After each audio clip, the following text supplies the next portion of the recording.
Welcome to the final episode of Practice What You Believe, Faith Panel on the relationship between religion and veganism.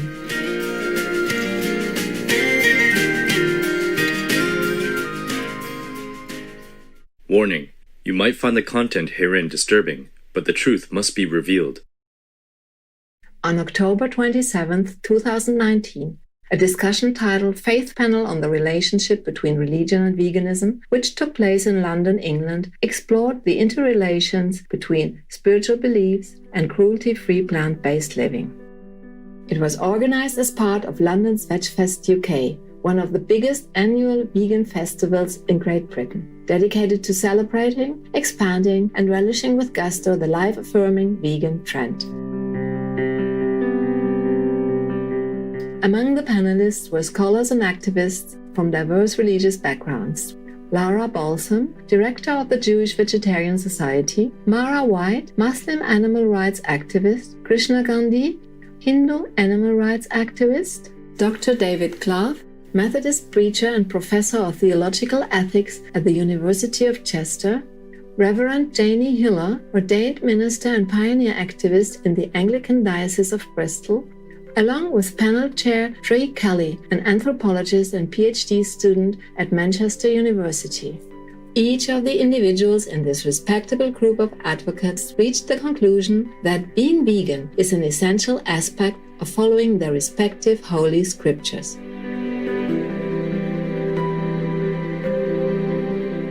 Moreover, it is the only way to truly live in harmony with the spiritual values of virtue and compassion. These panel members discuss how they came to realize that our concern for the welfare of animals lies at the very heart of any religious belief and thus should ideally be a top priority for any person of faith. In this final episode, our panel of religious activists expressed their hope that growing awareness will compel more and more people of faith toward plant-based living to save the animals and ourselves. So as a Christian theologian, I think it's about the big picture. So for me, it's important to recognize that Christians believe in a God who is the God of all creatures, who loves all creatures, who sustains all creatures. And that's an initial orientation that Christians have towards the whole of creation. Christians believe that that God became a creature in the human being Jesus Christ. And that Jesus Christ died to reconcile all things in heaven and earth. So a cosmic understanding of what the meaning of God's incarnation in Jesus Christ was.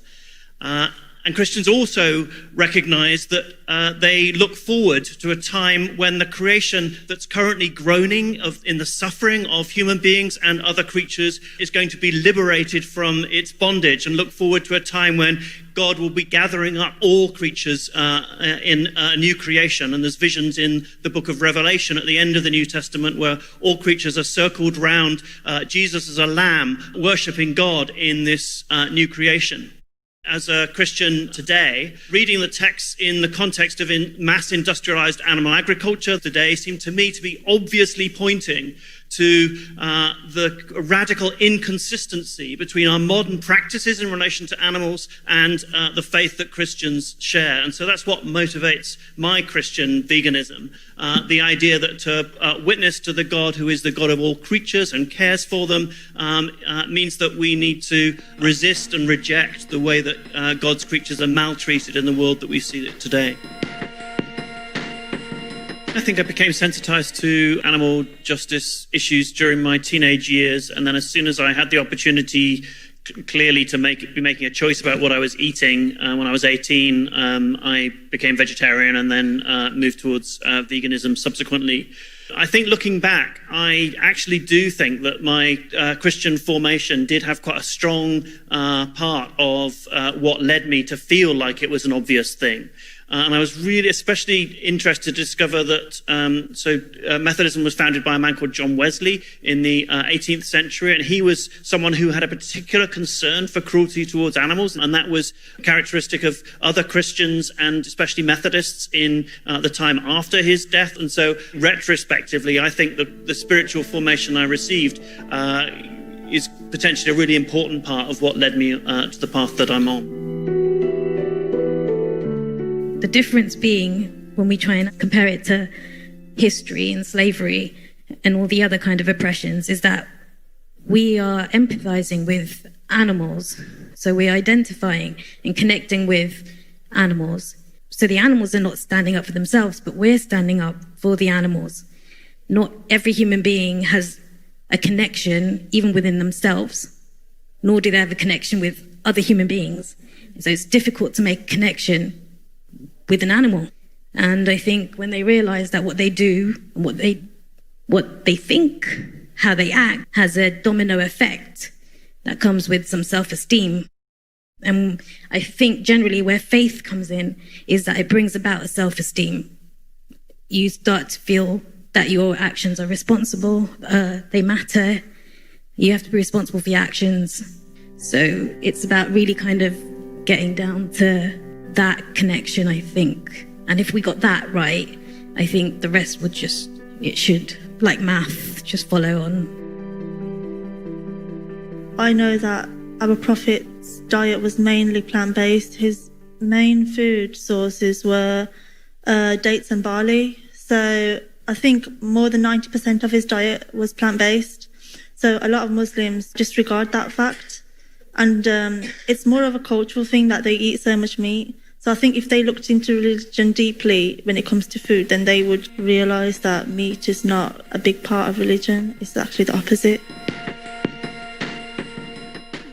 On June 20th, 2020, Supreme Master Ching Hai was respectfully invited as a guest speaker at World Unity Week.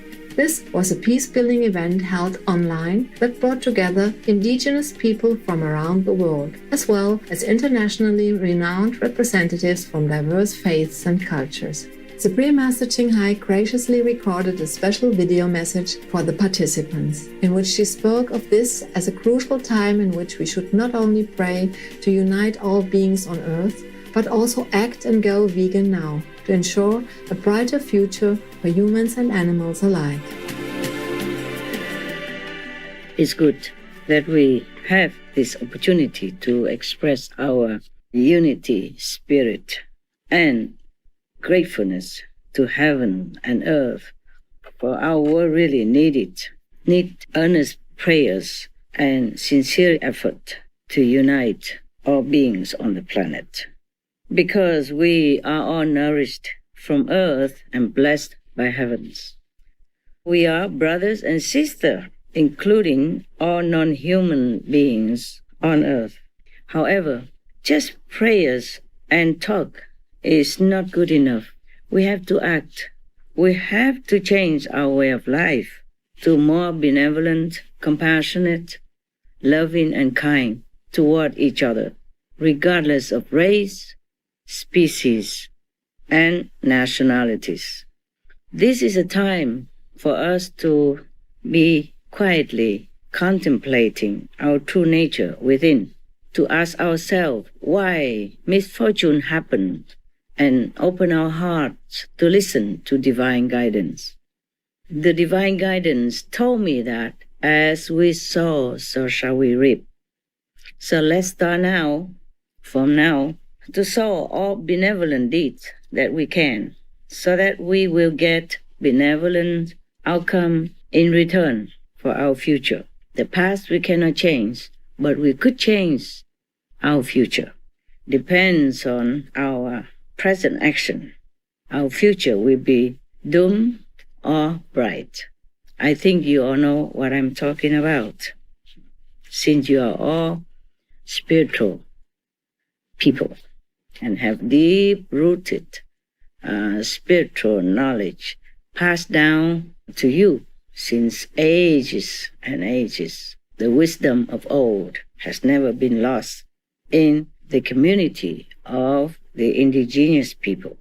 And you know well, according to that wisdom, we cannot expect full happiness, full joy, if we cause sorrow to others, including our earth co-tenants, the sweet animals, and all other beings around us. They are the blessing sent from heaven to help us in our sojourn on this planet. We should appreciate them, protect them, and be grateful for their presence.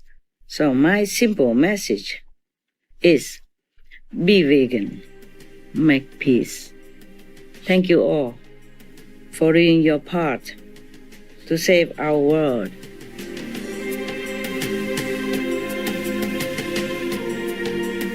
Our deep gratitude to Supreme Master Ching Hai for her wise, loving, and provident guidance. As we approach the conclusion of our program, let's listen to the positive progress the panelists have witnessed regarding veganism within their religious communities. So we've recently built the first ever Jewish vegan centre in the world. It's in Golders Green, where we've been based since the 60s. It's the heart of Jewish London. And what we hope is that it will serve as a blueprint for people that are coming to use the space. And one of the only rules we have is that it's vegan food. So we've had people come in and do book launches. They may not be vegan, but they have to serve vegan food. Quite amazingly, we've had people come in and do bar mitzvahs. We've had people come in and do product launches, all sorts of things. And they've come in and we'll show them how to do a zero waste event that's eco, that's vegan. And really, they've got no excuse now. If we're on their doorstep showing them how to veganize their traditional food and offering events, we hope that that's going to make a big impact. Separately from that, we're doing what we can to liaise with local kosher restaurants and with caterers, and starting to talk with schools as well. Pretty much, I would say that vegetarianism is mainstream in the Jewish community. I remember in 2015, there wasn't any kind of veganism concept in Mumbai. By the end of my stay, we started to see veganism coming up in the papers. And then the next year I returned, there was like vegan plant-based milks in the coffee shops, which is great. And so things are picking up a lot, at least in reference to faith communities, where India being the largest Hindu nation. And I attend Sunday school, which is philosophy and the Bhagavad Gita. And a lot of people there changed, and that's millions and millions of people around the world. We're starting to see that change happening. We are grateful to all the high-principled vegan participants contributing to this inspirational and empowering conversation. Their efforts will surely help awaken wise-hearted transformations in the minds and deeds of all faithful followers. Benevolent viewers, thank you for your supportive company on today's program.